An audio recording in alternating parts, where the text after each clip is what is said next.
মুয়াজ্জিন একাই নামাজ পড়ে বের হয়ে যায়, একজন মুসলমান পাওয়া যায় না। আমি বহু মসজিদে এরকম মসজিদে নামাজ আদায় করেছি।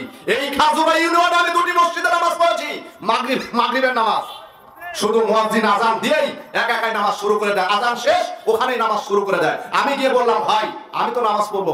বলছে, হুজুর এই মসজিদে কেউ আসে না, তাই আযান শেষ করেই আমি একা নামাজ শেষ করে মসজিদ থেকে বের হয়ে যাই। নাউজুবিল্লাহ জোরে বল। এগুলো মসজিদ আপনার বিরুদ্ধে দাঁড়াবে, গোটা মহল্লাবাসীর বিরুদ্ধে দাঁড়াবে।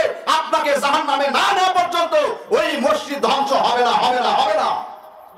সম্মানিত উপস্থিতি, মুসলমান যদি হতে চান, মুসলমান পরিচয় যদি দিতে চান, আইডি কার্ড, আপনার জন্ম সনদ, আপনার পাসপোর্টে আপনার পরিচয় মুসলমান থাকতে পারে, কিন্তু আপনি যদি মসজিদমুখী না হন, আপনি যদি মসজিদের নামাজে অবস্থান না নেন, আপনি যদি না মসজিদের জামাতে শামিল না হন, আপনার গায়ে যত বড় টুপি থাক, আপনার শরীরে যত বড় জুব্বা থাক, আপনি যেই বংশের সন্তান হন, আপনি যেই দলের কর্মী হন, আপনি মুসলমান নয়, আপনি মুসলমান নয়, আপনি কাফের। ওয়াল্লাহি আল্লাহর কসম, আপনি কাফের। জোরে বলেন ঠিক কিনা?